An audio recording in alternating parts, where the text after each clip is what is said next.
বিশ্বজুড়ে করোনা, যুদ্ধ আর মূল্যস্ফীতির প্রভাবে যখন নিত্যপণ্যের দাম আকাশচুম্বী, ঠিক তখনই ব্যতিক্রমী এক চিত্র দেখা যাচ্ছে মধ্যপ্রাচ্যের দেশ কুয়েতে। সরকারি ভর্তুকির কারণে দেশটিতে মাত্র 1 দিনারে মিলছে 100টি রুটি। কুয়েত থেকে জিসান মাহমুদের রিপোর্ট। করোনা কিংবা যুদ্ধের প্রভাবে বিশ্বের প্রায় সব দেশেই নিত্য প্রয়োজনীয় পণ্যের দাম বেড়েছে। এমন পরিস্থিতিতে কম দামে নিত্য পণ্য পাওয়া যেখানে দুষ্কর, সেখানে ব্যতিক্রমী উদাহরণ তৈরি করেছে কুয়েতের জনপ্রিয় অ্যারাবিক রুটি। স্থানীয়দের ভাষায় এই রুটি পরিচিত খবুজ নামে। গেল প্রায় 40 বছর ধরে একই দামে বিক্রি হচ্ছে কুয়েতের প্রধানতম খাবার এই খবুজ। সরকারি ভর্তুকির সুবিধায় মাত্র 1 দিনারে পাওয়া যাচ্ছে 100টি খবুজ, অর্থাৎ প্রতিটি রুটির দাম মাত্র 10 পয়সা।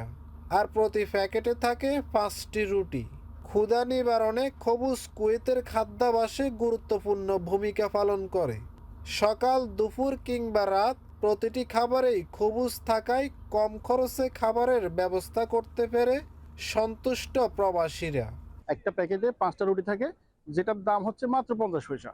এটা শুধু 1 বছর 2 বছরের 50 পয়সা না, এটা দীর্ঘ অনেক বছর ধরে এই রেটটি সেমই আছে। বর্তমান যুগে দাঁড়াইয়েও এই 50 পয়সা দিয়ে খবুজ কিনে খেতে পাচ্ছি, এটা আসলে ইমাজিন। মিডল ইস্টে যারা বাংলাদেশি বা আজনবী যেটাকে বলা হয়, যারা আছি তারা হয়তো এটার মর্মতা বুঝেন। অনেকে দেখা যায় এই খবুজকে দিনের চাহিদা, ক্ষুধা সবই খবুজের ভিতর ডিফেন্ডেবল। অতএব এটা কুয়েত সরকারের একটা ভালো উদ্যোগ। বিপুল জনসংখ্যার চাহিদা মেটাতে কুয়েতে রয়েছে একাধিক রুটি তৈরির ফ্যাক্টরি। অত্যাধুনিক প্রযুক্তিতে স্বয়ংক্রিয়ভাবে উৎপাদন করা হয় এসব খবুজ। ফ্যাক্টরির পাশাপাশি ছোট মুদি দোকান, কোঅপারেটিভ সোসাইটি, হাইপার মার্কেট ও সুপারমার্কেটগুলোতেও একই দামে বিক্রি হচ্ছে এই রুটি। Zisan Mahmud, Channel I, Kuwait.